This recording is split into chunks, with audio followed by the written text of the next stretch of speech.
The following is presented by the Cheeky Bastards. Come out to the coast, we'll get together, have a few laughs.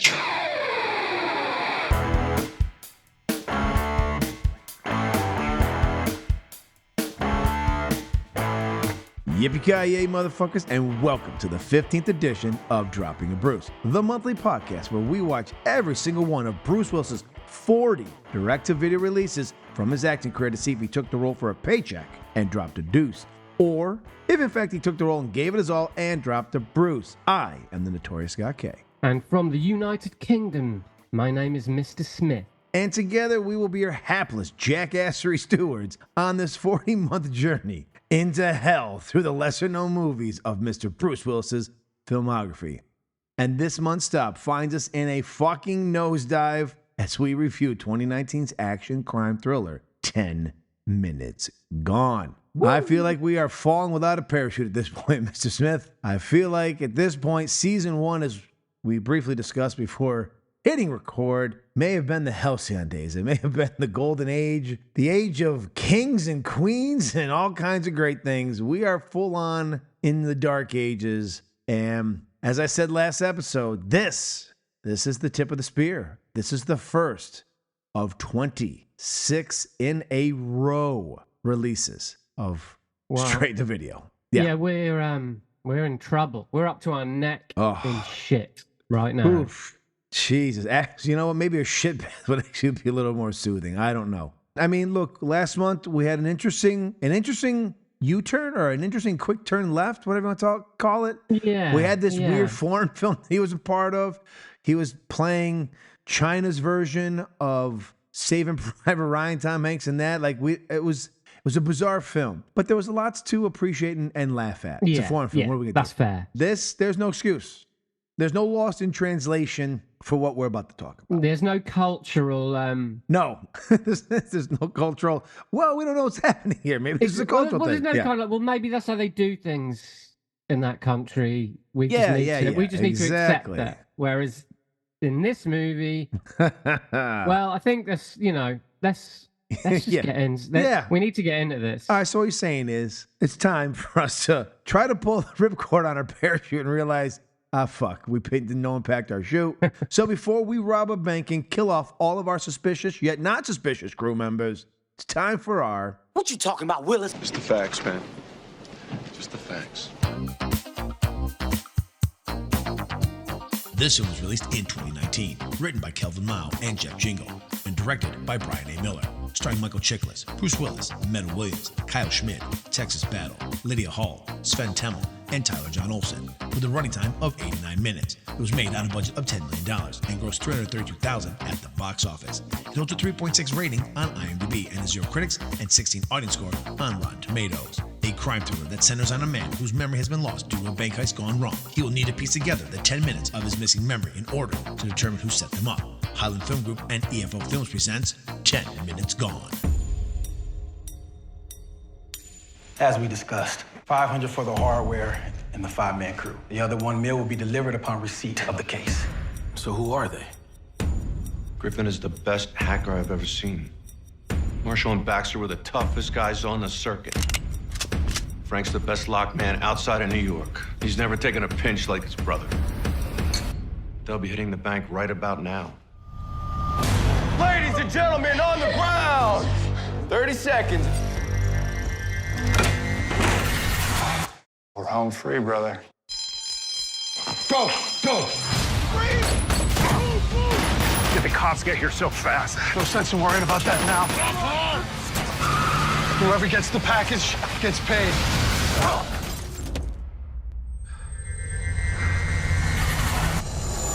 Joey! Every minute. I woke up next to a dumpster where we parked a secondary getaway vehicle. But those 10 minutes, gone. Gets him closer. Where's the package? Probably whoever hit us has it. To the truth. What the hell happened back there? You got a rat in the crew? What happened there in the vault, huh? You tell me exactly what you saw. I held up my end. Michael Chiklis. Someone's playing me. Bruce Willis. None of this connects back to me. I'm on it. Who else was after this thing? Every law enforcement agency in the country. You really didn't know what you were stealing? Must be pretty big for all this heat. So much for honor among thieves. 10 minutes gone. Now, Mr. Bruce Willis plays Rex, a high-level crime boss in Cincinnati. And now, look, folks, we seem to be in a Cincinnati era right now. Apparently, Cincinnati, fuck New York crime or Chicago crime. Cincinnati is where city. I mean, when you shut down WKRP, what are the people supposed to do over there now? They're going to rob nothing but banks, all right? Bank robbery. They say that California, LA, is the #1 spot for bank robbery. They say the #1 bank robbers in the world, as talked about in the movie The Town, come from Boston. However, these movies are telling you bullshit. You want to know where the most bank robberies and bank robbers are? Cincinnati, Ohio, here in the United States of America. It may seem hard to swallow, but... But listen, we're just going by what we see. And anything you see with your eyes has to be true, right? If they put it on the YouTubes, it's got to be true. So as I was saying, Mr. Willis plays Rex, a high-level crime boss in the city of Cincinnati, who is more of a Joe Cabot-type criminal mastermind, I'll use that term lightly, than a Tony Soprano mafioso. Not much is known about Rex, other than he puts together scores and has a ruthless and loyal cleaner named Ivory do his dirty work for him. Again, we are grabbing tropes and cliches from every movie we've ever seen, and we're pinning it together in this film. Now, as I said at the top, this is the first of 26 straight-to-video releases that he will do over the next 5 years.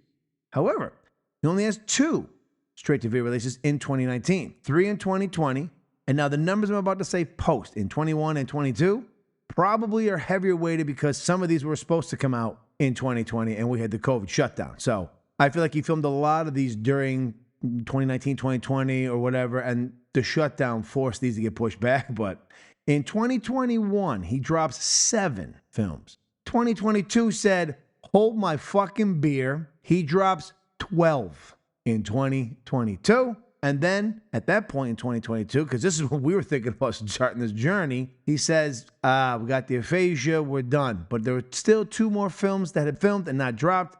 And those last 2 came out in 2023. So as you know, as of, I think it was early spring or early summer last year, when this movie called Assassin, which will be our final film that we talk about, another 2+ years, that was the last film to come out of his. So you do the math. Yeah. 2 in 2019, 3 in 2020. You got 7 in 2021. There's 12 there. You got 12 in 2022, gives you the 24. 2 in 2023 gets us at the nice number of 26 in a fucking row. Wow. So 26 films in a row. So in them few years, he's made at least $26 million. It's $26 million. And in those few years, he's maybe worked a total of 26 minutes. Yeah. Or 26 days. Yeah. Well, yeah.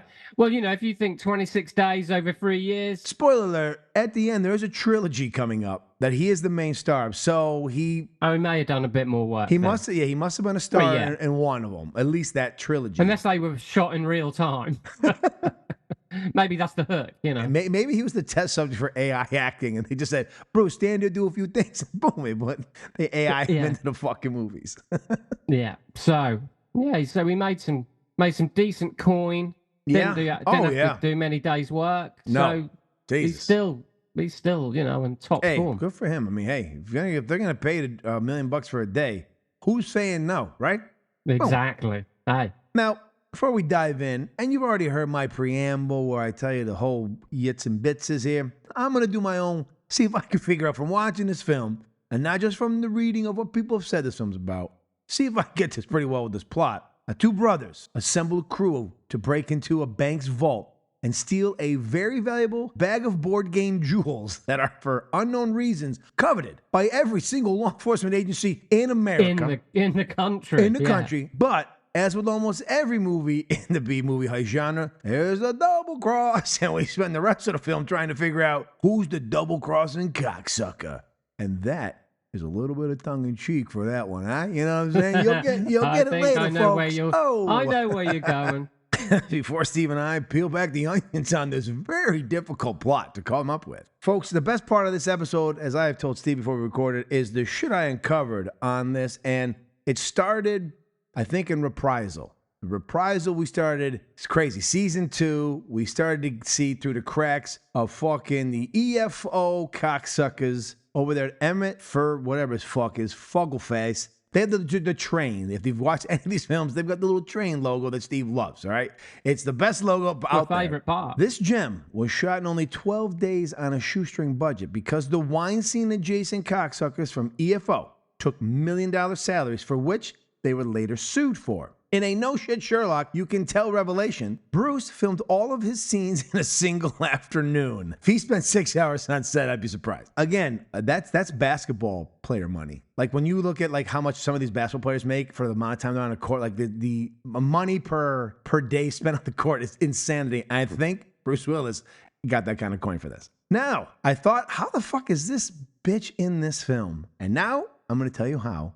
Film investor and wannabe actress Meadow Williams purchased her lead role in the film. Michael Chiklis worked around the clock to try and teach her acting 101, but not even in the edit or an imaginary bearded man in a white robe could help create a performance where producers Fuckface and Cockgobbler had to rewrite the film in editing to make sure Williams was provided with her contractually required amount of dialogue. Apparently, these two fuckstains had a similar agreement with Dan Bald Tickler Bilzerian on the movie Lone Survivor. Casting was completely done by P. Diddler pals Emmett and Furlop, as dozens of non-actor roles, including roles that they auctioned off to investors, were added. So 2 episodes ago in Reprisal, they had to hire some people they owe money to, and now they're basically going, who wants to be in a movie? And they're raffling off fucking roles in their fucking movie. All of Bruce's scenes were shot at the hotel he was staying at during the shoot. The only thing Mr. Willis didn't have to accommodate him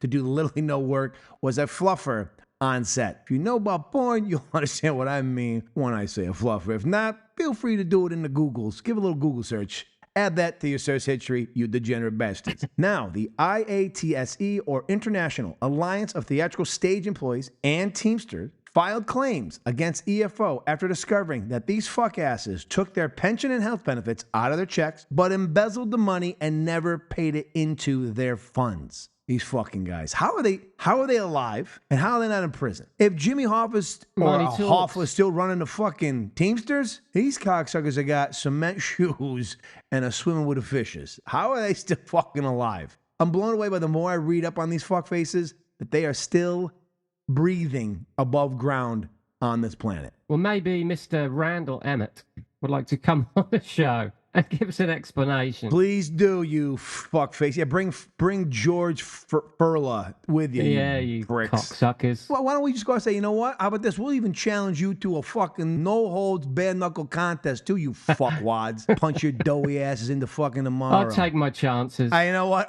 we got a lot of people that will sponsor that fucking on our side. Fucking pieces of shit. Anywho's, Mr. Chiklis, this is one of my favorite things I found out, felt his appearance didn't project the character's rage, so he requested to have his eyebrows plucked to appear constantly angry in the film.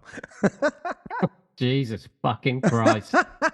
Congratulations, Mr. Chiklis, because you know what? That's all I thought. I was like, God, he's constipated. He is angry from the first moment, from when they're planning the heist until the fucking credits roll. He is fucking angry. Well, listen, you know, look, if there's anything good that came out of this movie, it was my desire to watch The Shield again. Now, greatest director of his generation, Brian A. Miller. And I must apologize to Mr. Miller, because I know he's also a big fan of this show. He loves us to just beat him around like his mom probably did when he was a little kid. He didn't win back-to-back Bruceys. I was wrong. It was the other Miller. They split. I got them confused. I thought he did both shitty movies.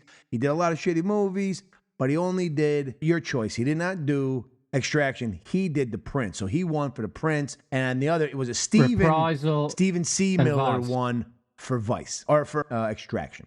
So I do apologize. Yeah. But he's not off the hook. Well, no, he's not there. No, I mean, he gave us Vice, Reprisal, and The Prince, which yes, the holy trinity of dog shit. So he thought, let's add one more. I was making an even 4. Boom. He's like, these are my John Wicks. Anyways. Oh, Jesus. As I was saying, greatest director of his generation, Brian A. Miller was never allowed to see the final cut of the film before it was released due to Ass Muncher and Taint Tickler's agreement with Kids' Choice Award winner Meta Williams. The majority of Miss Meta Williams' performance was left on the cutting room floor. She was in fact cut around completely, making the original cut a two-hander between Bruce Willis and Michael Chiklis, since the producers, M. and Furla, had cast no other recognizable name actors in the film against the demands of everyone involved in the project. Williams demanded the film to be recut with Furla and Emmett completed outside of the purvey of the director and the studio and forced the final cut in order to cover up their investment scheme. Jesus. This was Brian A. Miller's 9th and final film of his career to date. We have had the privilege, as Steve said, of watching 4 of them. The Prince, Vice, Reprisal, and this. It is also his lowest rated IMDb film. I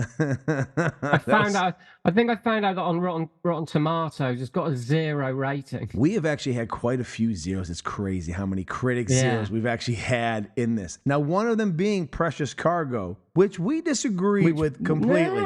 However, not bad. Come on. But here's why I think, right? So I think it's because we have a different journey through these and we are watching them in succession. So for us, I can see if you just went to see Precious Cargo in 2016, whatever it was, I can see why you might be like, this is just bullshit. Because at the time, Bruce Willis is still putting out films, right? Like he's still putting out movies. So you go, this is true. But now that we know, we have a different advantage point than they did. So We're seeing these films through different eyes. 100%. We're seeing it different. Definitely. You're right. You're absolutely right. I mean, you're not going to hear any of these films being put into our top 100 films of all time on our main podcast of the Cheeky Bastards. You're just not going to hear that. But like I said, when you take a shit in the bowl, something does rise to the top. So take that for what it's worth, all right? I mean, that's what it's saying. This one, who knows? This one is a full-on anvil dump, all right? This is not rising anywhere. And now that I have this new information in front of me, after doing the research, I got this after watching the movie, a lot of it makes sense. Yes. I'd like to see, I think they should make a film of the making of this movie. That sounds far more interesting than the movie. It's like, what's it? The Apocalypse Now documentary that they have. It's but of the B movie generation. Yeah. It's the B movies, Apocalypse Now. Well, so Bruce Willis got paid $1 million for this movie, and the movie made $950,000 worldwide. Not a single film that we have reviewed, I don't think. I don't even think our first one has made any of its money back. I don't think it's made a single fucking Well, no, dime. but it didn't even make Bruce Willis's fee I don't think any of them made his fee back either. I don't think. No, maybe not. I don't think any of these have fucking rung in the money. And actually looking back on, you know what? Here's the funny thing is when we did Assassination, we couldn't find the money. No, exactly. That's very, very, very shady. The usual number of money that it takes for these is usually about $10 million. So sometimes when I don't find it, I just automatically say probably $10 million. Because this seems to be the going rate for the EFO of EFOs. Well, especially on this movie, you got about 24 producers to pay for a start. Or I mean, you don't have to pay them because most of those producers bought a role in the film. Yeah, so it's a tricky situation where budget. They probably don't even know the budget themselves. I mean, I don't even know where to start with this film. My first note was, another Cincinnati crime film. I've seen more of Cincinnati through these films than I ever have. And I've been through it just a few times, but I see Cincinnati. It's about 9.5 hours from me. Even though it's more, I know they call it Midwest, but that's a terrible name because it's not Midwest. And that comes back from the old days of how we expanded, where they considered Ohio Midwest because they didn't know how much further west it is. But if you look where Cincinnati is and you look where west is, it's not Midwest, it's Mideast. Like it's more to the eastern. The Middle East. There you go. It's our Middle East. It's more closer to the eastern seaboard than it is fucking anywhere west. But they still consider it the Midwest. But it at least looks more like a real city. Like it's got an old city vibe to it. Like it looks like you are on the East Coast or you're in like a big city. When you're down in Mobile, Alabama or Mississippi or Louisiana, the cities don't look the same. They're just not the same look to them. So it's nice to see at least a major city. You kind of at least can go, all right, I can buy into whatever bullshit I'm about to be told is happening here. I mean, the whole movie opens up with Michael Chiklis, who, like you said, I fucking loved him in The Shield. Oh, in The Shield, Vic Mackey is the man. And he's playing Vic Mackey in this movie. Instead of being the dirty Vic Mackey. He's more of a good guy than Vic Mackey. Exactly. Yeah, definitely. But it's the same guy. It's the same intensity, the same delivered lines, the same way he looks. Everything is Vic Mackey. Well, in an alternative universe, I would like to see a remake of Austin Powers with Bruce Willis as Dr. Evil and Michael Chiklis as Mini-Me. I think that would work. That's something I'd like to see. I'd buy that for $1. Oh, man. No, I mean, these guys will make it for $1. You just got to buy in. You could be in it. This is you true. could be in this film. Yeah. You're just in. Hey, I'm in. When I saw the titles come up first, I was like, oh, these are some good titles. I said, oh, I'm waiting for another bad movie. That was my first thought. I was like, and you know what? Sure enough, if we've got a good title sequence at the beginning, fuck, we're in for it. Once again, it's the best part of the movie. And we get to our final thoughts. They were some tough ones. Some tough decisions I had to make on what was what. I don't even know. Yeah, yeah. Actually, when the credits were rolling at the beginning, I did have to pause at one moment, not to skip too far ahead. But there is an actor in this movie by the name of Texas Battle. Yep, he'll be in the next movie next month. I already looked it up. Oh God! I think he was in one earlier. I remember writing the name down. It was not a big part, and I've seen him in other things, and I can't. He's a black gentleman. He's a pretty big black gentleman. He's been in a ton. I just can't. He's been in more TV. I think he's been in some TV. That's where I remember seeing him from. I think he was in a soap opera or something. He's in a Final Destination movie. He's in a Wrong Turn movie. He's in a few Bruce Willis movies that we haven't actually We're seen getting yet. to him. He's in next month's Trauma Center. Hold on for that one. I mean, there's one called. He's in one called Hard Kill. He was in Marauders. Yeah, we're going to see this guy again. What I'm saying is he could be up for a Brucey. Most likely not. Ooh, yeah, maybe next Well, the time. Bruceys But are going to be slim pickings for fucking. I mean, we're 3 movies in and already. He's actually in Coach. He's in Coach Carter as well. So he's not necessarily. Like I said, he's probably a C-list actor who gets some bit parts here and there. Yeah. So shout out to Texas Battle. We'll see if we can get him on. Listen, this is going to sound awful, but when I heard Texas Battle and I clicked on it, I was not expecting to see a black gentleman. I was not expecting to see a black gentleman with the name of Texas Battle. I was expecting to see some old grizzled white man like, I'm Texas Battle. I was born in Texas, born and raised, goddammit. My father had me at the Alamo, you sons of bitches.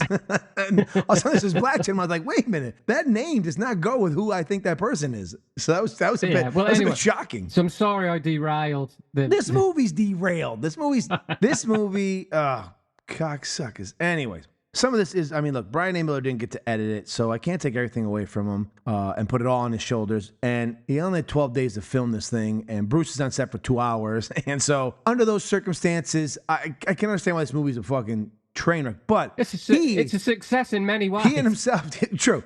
He and himself, though, is responsible for some of the things that happen in this film. And one of them being, like when we opened, they're doing the whole thing. The guy walking in with the sunglasses, all these people look suspicious from the get-go, right? Like, even in Heat, like, even if you, as we've said before, all you got to do is sit down for a second and just steal from a movie at this point, right? Just go, how do I want my characters to look? I'm going to do it like Heat. At least have them walk in suits and look professional. These guys look like they're a part of some weird 80s either boy band getting back together or they're doing their own version of the new Village People. But he walks in with like a taxi driver's hat, and he's got these sunglasses on. He looks suspicious. If you were at a bank and you turn around, there's some fucking cocksucker looking like him, you're like, oh shit, something's about to happen. Or you didn't know you're in a Guy Ritchie movie. Like one of those two things, you're like, wait a minute. Well, I was thinking, actually, when the heist starts, I thought, well, all the cops have got to say post-heist is basically, how many criminals do we know that are 4 foot tall and 6 foot wide, and they'd call Michael Chiklis in immediately. So I was just like, give it credit. This all takes place in a day, just like Bruce's performance. It's all in a day. So this is basically someone ripping off Reservoir Dogs without you knowing it. Like they're ripping it off, but instead of not showing you the heist, they're like, we're going to show the jewel heist. They found some old bank, and they had to do a line of dialogue because when our boy TJ Olsen, who once again rises up and makes a 2-minute appearance as Michael Chiklis' brother, who apparently has got a curse on him, much like Mr. White says, I must be fucking jinxed. 2 jumps back. Like, it's like, fucking Christ, man. You're stealing the whole thing. But they go into this vault area, again, for no reason. Like, he's like, you drop a metal box on the floor.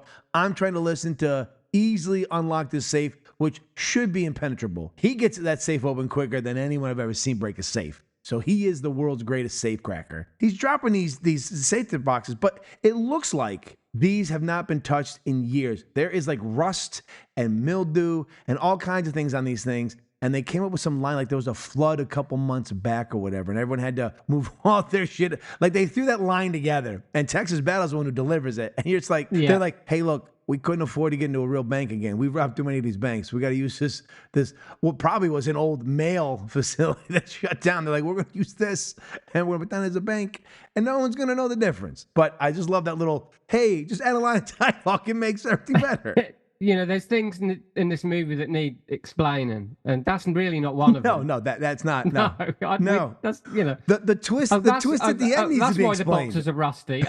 Exactly. I didn't need to know that. I knew that you just couldn't afford to get a real bank, and they're like, no, you're not robbing another fucking bank in this town. All right, you're already robbing the people working for this production. You're not going to rob our banks. So fair play to the robbers, though. They're in and out pretty quickly, you know. But then immediately an alarm goes off. And no one knows who pulls the alarm. God damn it, it's got to be one of these cocksuckers that at the drinking thing the night before. I said I wasn't sure if I trusted them. But my brother said... Motherfucker, we've been double-crossed. I mean, who saw that coming? But speaking of lying dull, like my brother says, as long as we got so-and-so, we got our lucky whatever. I'm thinking, who's this bitch? I thought you were talking about Lydia Hall. I thought Lydia Hall was part of this team. Of all the people in the opening scene, she looks like she's gonna fucking rip us off. Well, I think, but that's where the film's clever. Well, it's clever until she's like suddenly knocking people off left and right, like she's in the Matrix. We'll get to her in a second.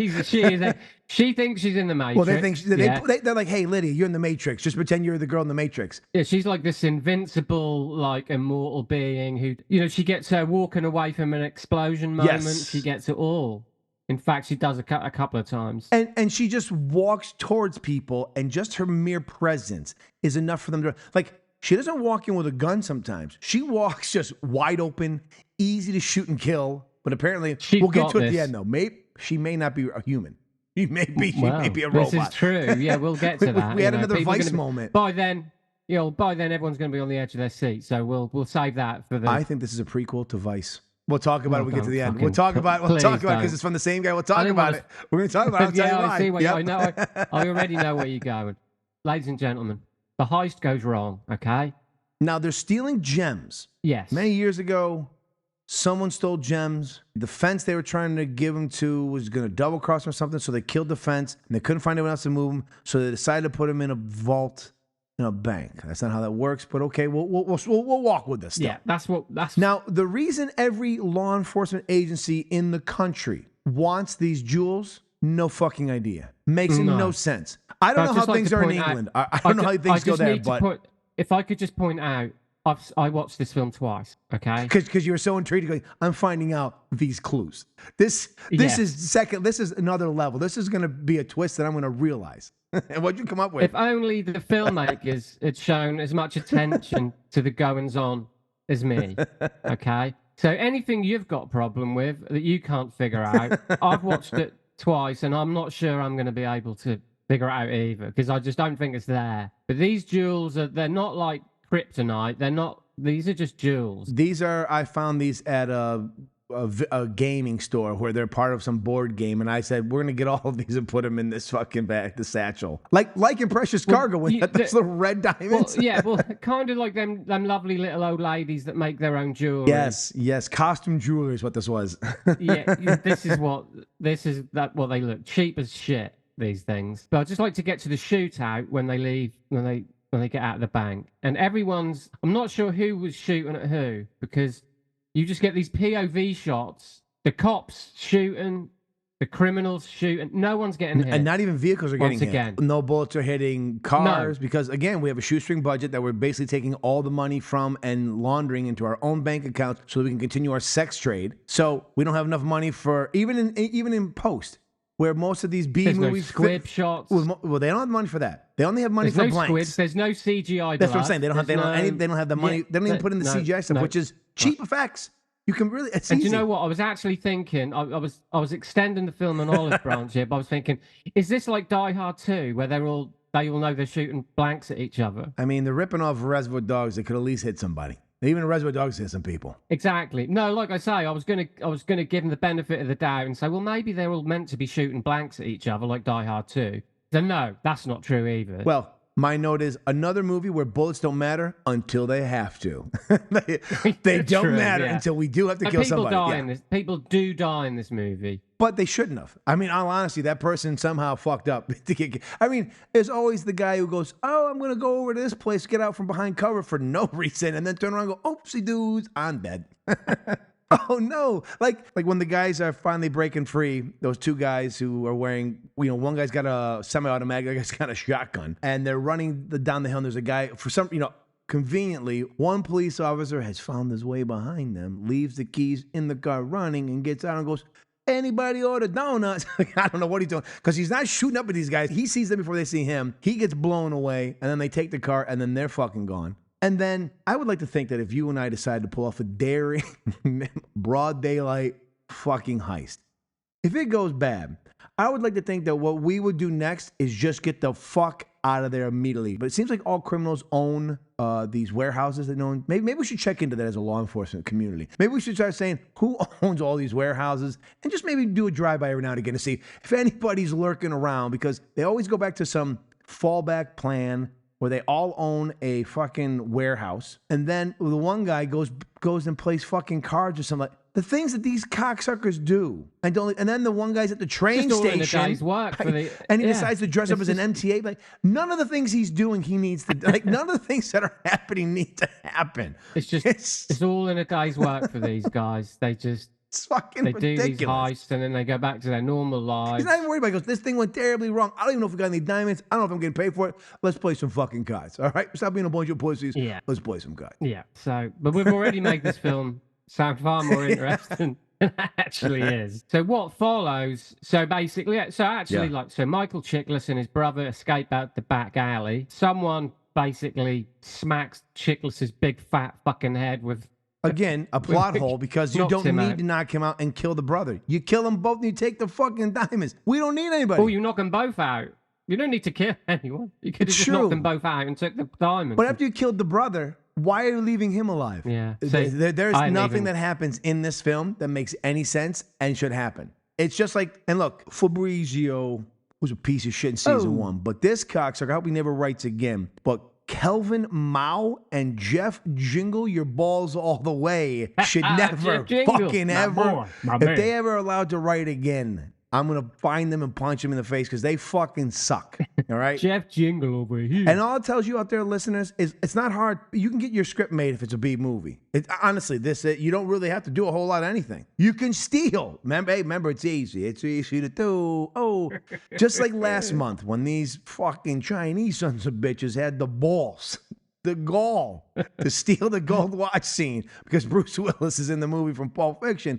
These pricks take the opening scene of Mr. White talking to Mr. Pink about how the thing falls apart in Reservoir Dogs, and I text you again. I was like, are these cocksuckers stealing that scene from fucking Reservoir Dogs? They sure as shit were. Yeah, I didn't see that text till the next day because I'd fallen asleep at that point. But basically, yeah, so Michael Chiklis' brother gets killed, the diamonds get taken, and Michael Chiklis spends the rest of the movie chasing people down to get answers, goddammit. Meanwhile, Bruce Willis is sweating bullets because he just wants his fucking money. Let's talk about Mr. Willis. So I can feel good about what I may have chosen at the end.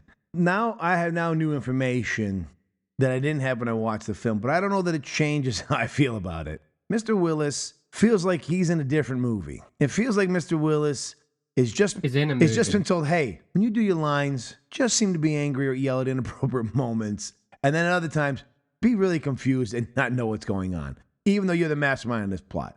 There are things that happen where we cut to him and he talks, and in some moments, he like the opening, he's doing this whole big monologue about 5-card Monty, as if he's setting up the fact that that he's the guy who's pulling the fucking switcheroo here. That doesn't happen. It makes no sense. They're even in the opening trailer. We cut back to him a couple times throwing playing cards onto his mock setup of the heist that they're gonna do. I don't fucking know. I don't know what that's about. And so then we cut back to him later, and he's confused as to what's happening, and he's yelling. And then at one point, he shoots Texas Battle for no reason. We could have shot him the minute he walked into the room. Texas Battle talks to some Russian lady once. That never comes back to life. We have no idea what that's about. All this stuff that happens makes no sense. How Texas Battle, and he's supposed to be some law enforcement. He never says who he's with. I can't imagine he's with the Cincinnati PD, because they can't shoot anybody. Cincinnati PD Police Department, as depicted in films, is America's version of the Stormtroopers. They hit nobody. Not a single bad guy in the movies we've seen them in, and there have been a couple of shootouts with them, has been hit. Not a single bad guy, I think, that I can recall has taken a bullet. So either they are, unbeknownst to them, just been given blanks when they draw their weapons every day. This is it. I don't know.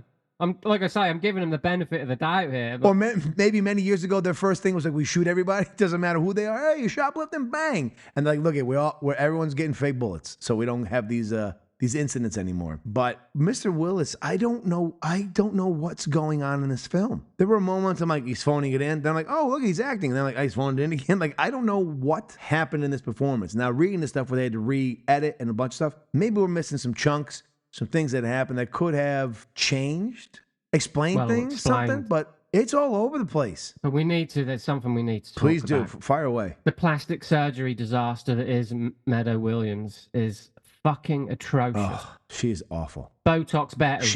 She paid for her role, and Chickless tried to save her. You know what? Let's get the twist away. Somehow, this fucking bitch ends up being the person who's pulling the fucking switcheroo. She's behind it all. Which, again, makes no sense. Only because she's like, oh, I've been dating this cocksucker, your brother, who's a fuck-up. She's a barmaid. She's a barmaid. Yes. She is a fucking... I mean, look, I'm no oil painting, but she's a fucking horror show. She looks like a fucking lizard. She can act. Horrific. Look, I don't know. Maybe she had a lot of money. Maybe she's got some, I don't know, other assets that maybe she should have used in this film that we would have forgotten about her acting. All I'm saying is maybe she should have been like in Vice when that one lady just all of a sudden Thomas Jane turns around and walks into a set of breasts. And we're like, oh, it's the best part of this movie. Maybe she could have been one of those because it is atrocious. She is awful. And I didn't think she was going to be in this movie for so fucking long. No, and as she was, I'm thinking, where did they hire this bitch? And then I read all my notes. I'm like, oh, she bought herself into the film. She must have paid a pretty penny to literally be the co-star. Because she becomes the co-star. She would have to buy her way into a film. I think she may have more screen time than Bruce Willis. She does. No, I'm pretty sure. She does. I think she does. You're right. Yeah. But she's abysmal. She's terrible. Oh, beyond terrible. Tough to look at. Tough to listen to. Although Lydia Hall has been attractive, Lydia Hall, her look was weird too. It was just not a good look for Lydia Hall. Look, she's my lady, but she's playing what's her name from The Matrix? I forget Neo's girl from The Matrix. It's slipping my mind right now. I forget Trinity. She's playing Trinity from The Matrix. She is. Yeah. She is a stone cold killer that no one thinks, this bitch has got no weapons on her right now. I could shoot her and end this whole thing. But every time they see her, they run like she is the Terminator. Like literally, they run as if she is the T-1000 coming for them. Like I say, she's just a mesmerizing, presence, and I'll always have a special place in my heart for her. But she's aged like milk. In that movie, and that scene, and again, maybe it's, I don't know what it is. Maybe she had some surgery. I don't know, but it was stunning. It was shocking, and she does her best job to try to play this cold-blooded sociopath. But I don't know. Maybe it's because we've seen too many of her films. Well, she's a producer on this as well. Maybe she paid for it too. Oh, but I don't know. It just so the end of this film is no one has set anybody up, but yet everyone acts as if they know someone's been set up. Like every time Michael Chiklis basically makes his way through these people, they all are acting as if they did double cross somebody, and yet none of them double crossed anybody. So the reason they're all running away from Michael Chiklis every time they see him makes no sense. They should be like, what the fuck happened? Like, instead of being like, oh shit, we see him, we're in trouble. Like, it makes no sense. They did nothing. Yeah. So they act as if they've done it. Michael Chiklis is frank. Michael Chiklis, he just wants answers. That's what he's doing throughout this whole movie. Just chasing people down to get answers. as to who was responsible, who's the rat, who's responsible for it all going wrong. And yeah, no one knows because they don't know. Well, they don't know who it was. They don't know the person in question. I like when it is the person who's done it, and he's like, "Oh, Joe's dead." What? That can't be right. Was her response? I was like, "You shot him." What do you mean that can't be? Well, I guess it makes sense that she's a bad actress because she has to act like. Oh my God! I said the acting is so bad by the supporting cast when Bruce Willis said that it feels like Bruce and Michael are overacting in every moment of the movie. Yeah. It's like, you know what it is? It's like my Nicolas Cage journey used to do. Nicolas Cage is doing so much performing in these shitty movies that no one else is doing that he looks like he's overacting, but he's actually trying to act like he's in a real film, and the rest of these assholes are just literally reading cue cards with zero fucking emotion. Bruce Willis and Michael Chiklis are just trying to build enthusiasm. I feel like, come on, guys. Come on. Like they're an acting troupe. Like some local theatre, and they're like, "Come on, guys! People are paying to see us. Let's give them what they've we've got. Like gambling debts to pay, so they've got to do this work, or this is some kind of And you got the guy who works at the post office as one of you got the lady who works at the dress shop. They're all being wheeled out to try and sell this story to the paying public, and we just get a mess of a film. Now, like I said, this is the Vice prequel, and let me explain. Did you notice a Vice Easter egg in the end? The end shootout. No. Since it's such a shoestring budget, they saved those lights from Vice. Remember the lights that could be out in the town? You'd be like, why are these stand lights out here? They had them. And I said, oh, look, hey, at least the lights from Vice made an appearance again. Hey, we saved those. Look, listen, when props are making we're in trouble. We're in deep shit. So at the end, Lydia Hall, Terminator 2000, she's going to kill Frank for no reason. Like she's just killing. She doesn't even ask questions. I'll give her that. She asks zero questions. No. She just shoots. She's gonna kill him. And Meadow, world greatest actress, starring in Tarantino's The Movie. Also in the new Coppola film coming out, and also rumored to be co-starring with Leo in the next Scorsese film. Meadow, she ends up getting the drop on her and shoots her. Now, I'm just going to assume, because these filmmakers don't know what they're doing, but I am assuming that she must have had a bulletproof vest on. It's the only thing I can assume, because she goes down. And then, of course, we monologue, because then we have to figure out, we have to be told why we should believe this bitch is the one doing all the double crossing. We should believe it. So she goes through a whole song and dance about why she's the fucking killer, or the person who did it. Scooby-Doo, makes no sense. No matter what she tells you, you're still like, no, that didn't happen. It's just like, no, I don't believe it. And then, right as she, again, as in all horrible B movies, right as she's about to shoot Frank and end this and go off in the sunset with the jewels, which, of course, she has on her because that's something smart to do. Boom, Lydia Hall, Terminator Ivory, pops up, bada bing, bada boom, puts that bitch down, shows no signs of injuries, shows no blood, just walks off as cool as a motherfucker. And all I could think of was Bruce Willis. Rex, I think, is the Bruce Willis character from Vice. He goes on to create a new empire in a couple of decades, and Lydia Hall is one of the first Terminator ladies, because Bruce Willis in that film is shot in the chest, and at the end of the film, eyes open as if, I'm coming back for the sequel. And so I'm going to go on a limb and say that 10 Minutes Gone, which is 89 minutes of your life that gets taken from you, is a sequel. Or if you're as dumb as my co-star, 180 minutes of your life you put into two watchings.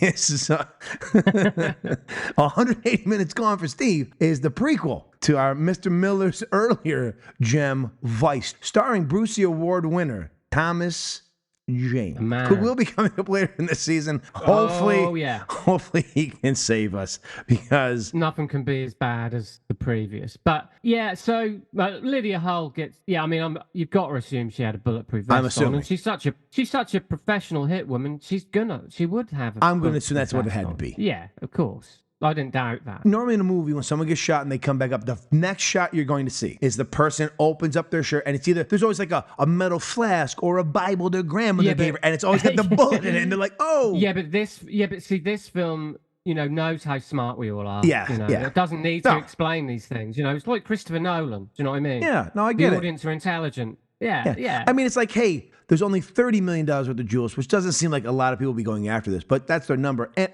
to get them, every law enforcement, you get $500,000. Fuck you, $500,000. That's like, what's that broken up 5 ways? I'm just taking exactly. You're giving me $500,000 for 30 million jewels? Oh my fucking mook over here, you son of a bitch! But by the end of the film, they're so impressed with Michael Chiklis's character Frank that they basically just give him the you're in. I got another job for you next week. I'm sorry your brother's dead. Suck it up, buttercup. I got another job. Oh, by the way, you're probably in all these security cameras. You may want to disappear for a while since you haven't covered your face at all. But other than that, you're fine. I think everything should be good. We should be fine. Michael Chiklis, he just blends in. Yeah? Is that what it is, huh? Because these tits were good enough for you last night when I threw you $50. Hey! I paid for the room in full! Not the whole night, darling. Oh, yeah? Was it? Time's up. Get out of here. You got a problem with that? Time's up. Get out of here. Cocksucker. Hold it with that tough guy. Hi. Rooms are $69 a night or $20 an hour. I appreciate that, but I really need to find my brother. He's supposed to be staying here. You see, he's gotten himself into a bit of trouble, and it's... Love to help you, darling, but lots of people come and go. I think what the lady's trying to say is he'd be here to see the doc. The doc? Did he have an appointment? He doesn't make appointments. And you already knew that. You don't take credit card either. Well, fortunately for us, I brought cash. All right. Rates is $500 for an operating room.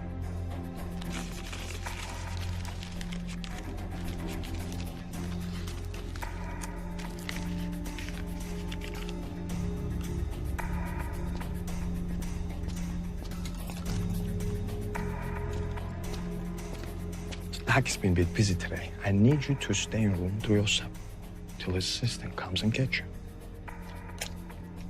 You got cameras in every room? Wait a minute. Now, that would violate our client's privacy, right? Favorite scene. Our favorite scene. Our favorite scene. I don't know who's supposed to go first anymore at this point, but you know what? I'm perplexed. I'll let you go because I don't know. I got one, but you may have taken it, so I do have a backup just barely in case. And it's a slim picking. Well, so, Mr. Smith, what's your favorite scene from 10 Minutes Gone? I mean, you have put your eyeballs on this twice, so you may actually have better. Yeah. You alluded to this scene earlier, so I've got it. I've got it written down here. I've called it the Reservoir ripoff. So it is the Reservoir Dogs scene, the Mr. White and Mr. Pink, who's the rat scene. I want to give a shout out to this Michael Chiklis and an actor we haven't seen in the film before. The character's name is Baxter, but the actor's name is Swen Temel. And he has been in other things because I actually double clicked on his name to see if he was one of the guys who bought his role, but he didn't. Yeah, he's a fucking terrible actor. But basically, that scene is for me.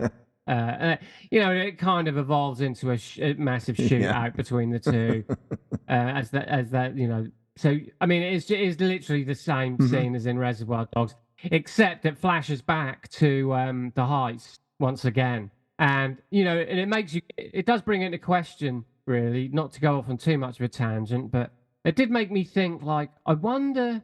I know how much you love Reservoir Dogs, and you know how much I love Reservoir Dogs. We may have done the first episode of my podcast on that together on the exact same thing we're talking about. Yeah, so it did make me wonder, like, I wonder if Reservoir Dogs would be a better film if they would have shown the heist. Do you know what I mean?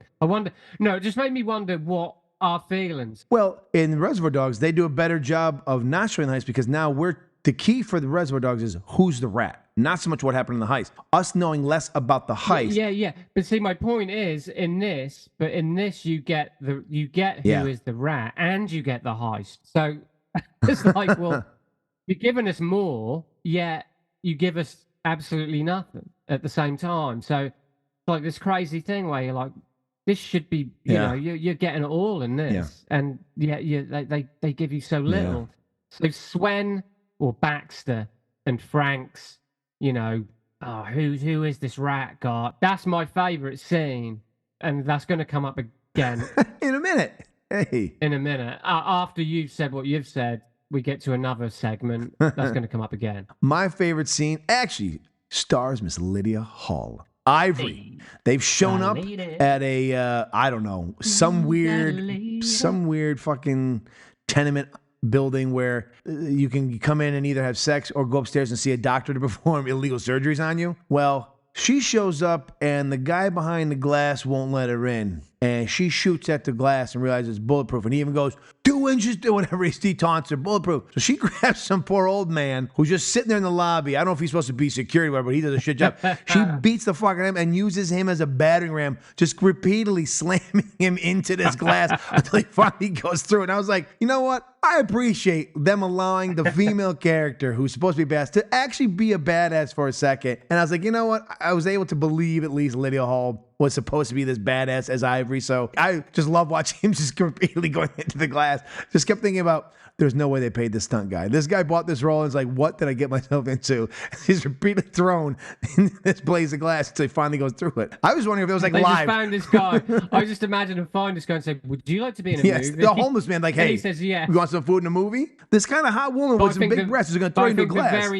But I think the very next thing is they say, do you want to be in a movie? And he says yes, and then they just throw him through the glass. I was saying, I think they just said roll, and she just kept doing it until he finally threw the fucking glass. Yeah, that wasn't like sugar glass or anything. That was real. They just kept doing it to him. Oh, it makes the movie better if you just think of that happen. Like, it makes the movie so much more enjoyable going, that's real. That guy really was getting thrown into that glass. And at the end it says this film is dedicated to him. I also like to think like he pinches her ass and she's like, that's it. He's going through the fucking glass. Don't yell cut. I got this. We're getting him through the glass. Yeah, that was all improv. Best one-liner.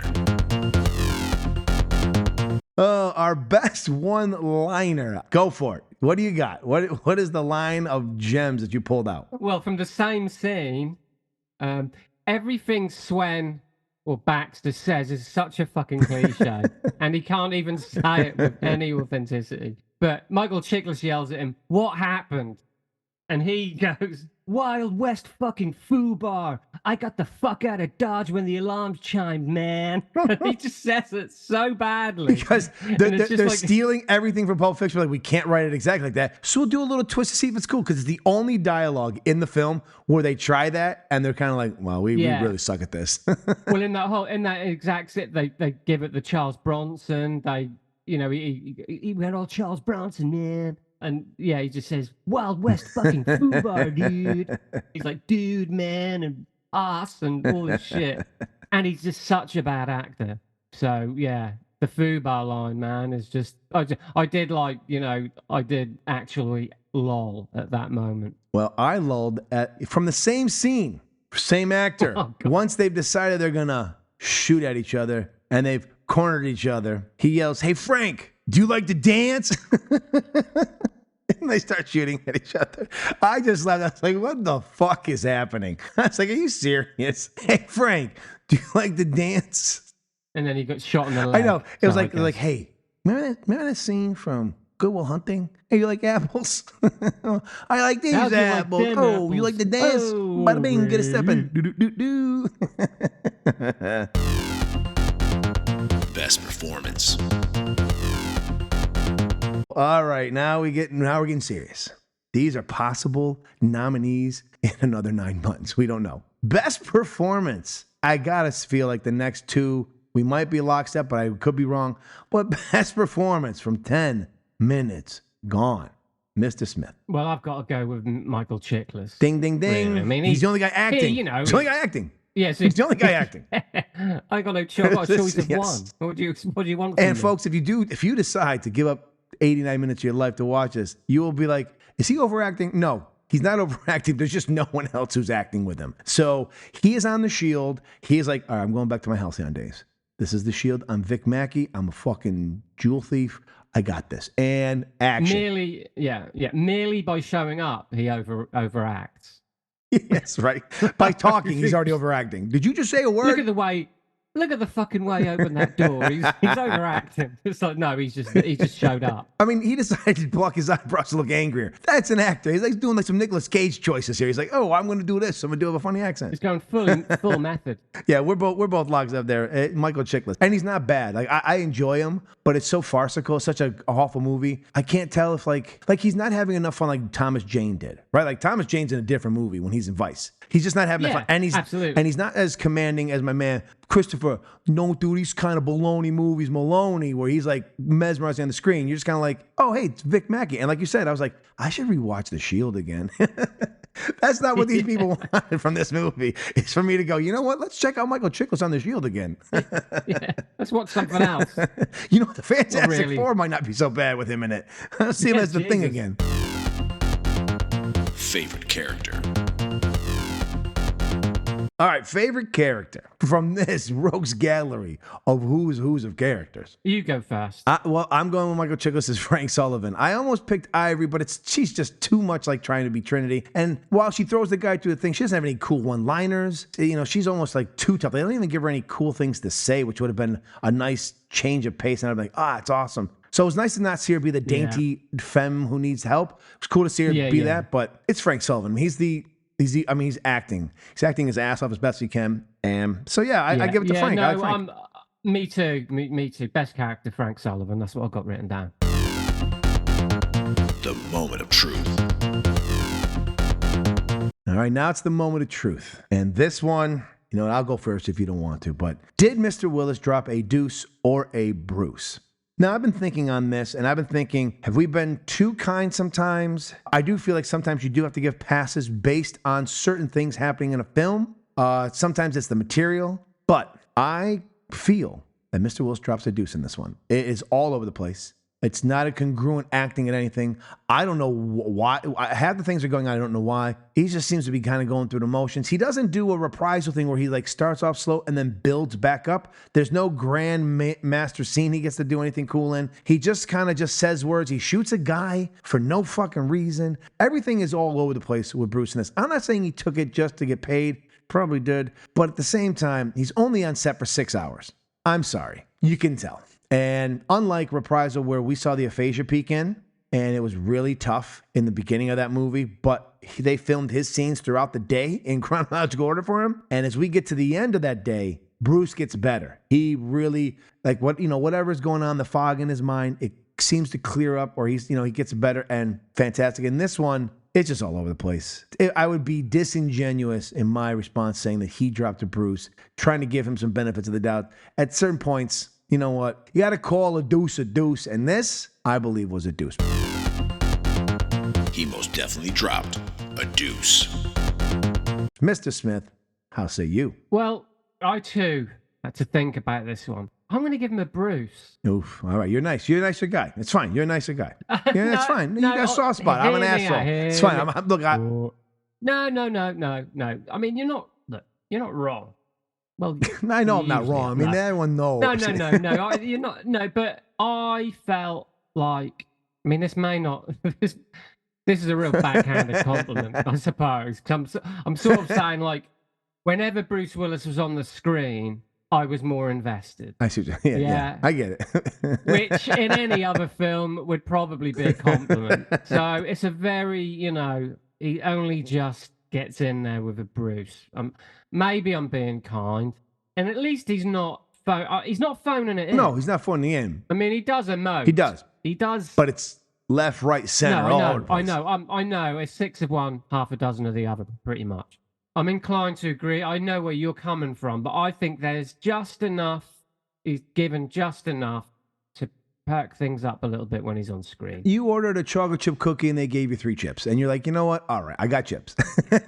Yeah, at least I got chips. I'm like, where the fuck are more chips? Where's my fucking piece of shit? You cost chocolate chips, you cocksucker.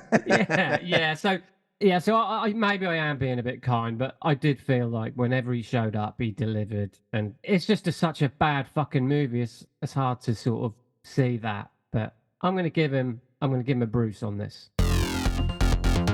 He most definitely dropped a Bruce.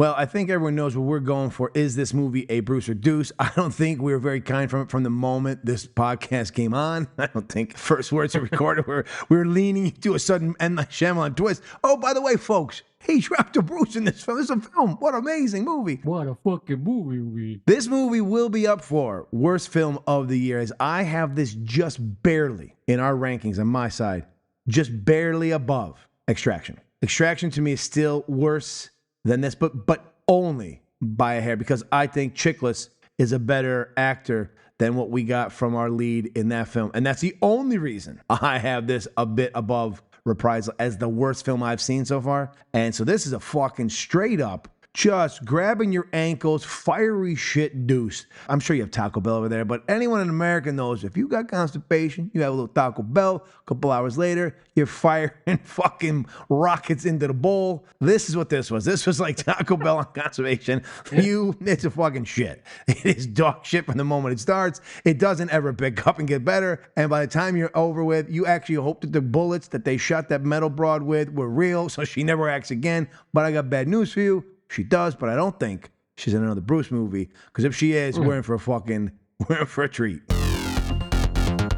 This film was definitely dropped a deuce.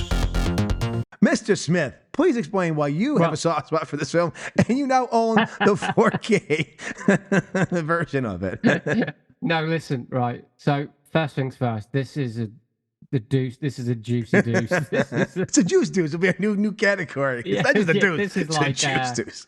You know when you got a stomach ache and within milliseconds of sitting down on the throne, you barely get your pants to your ankles and it's there. Yeah, you know the Red Sea parts, and you're relieved immediately. This is one of those. This is a movie version of that. So it's a deuce. It's a painful shite. You went through it twice.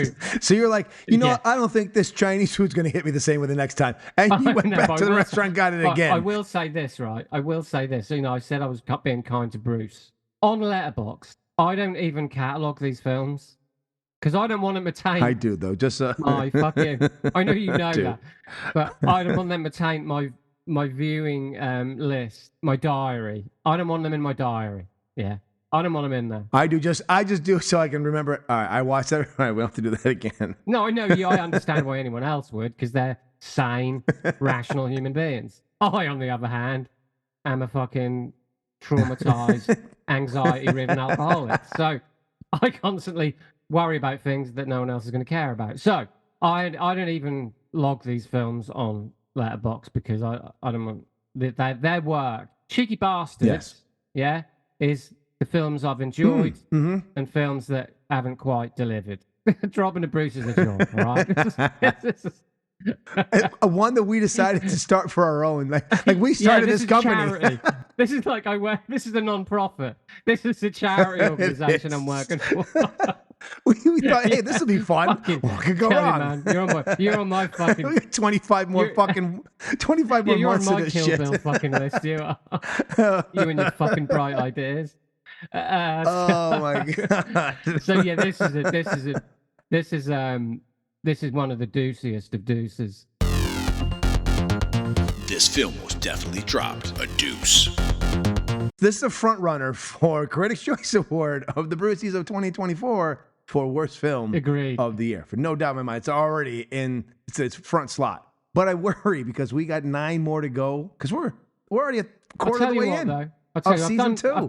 We got 9 to go. I've done some very slight research, but just looking at who's co-starring in these films with Bruce is giving me a little glimmer of hope. Okay. Bon voyage, Brian A. Cocksucker Miller. But don't worry, sir. You are possibly going to be a 2-time defending champion of the worst film we've seen in a season. So that's what happens. Oopsie daisies.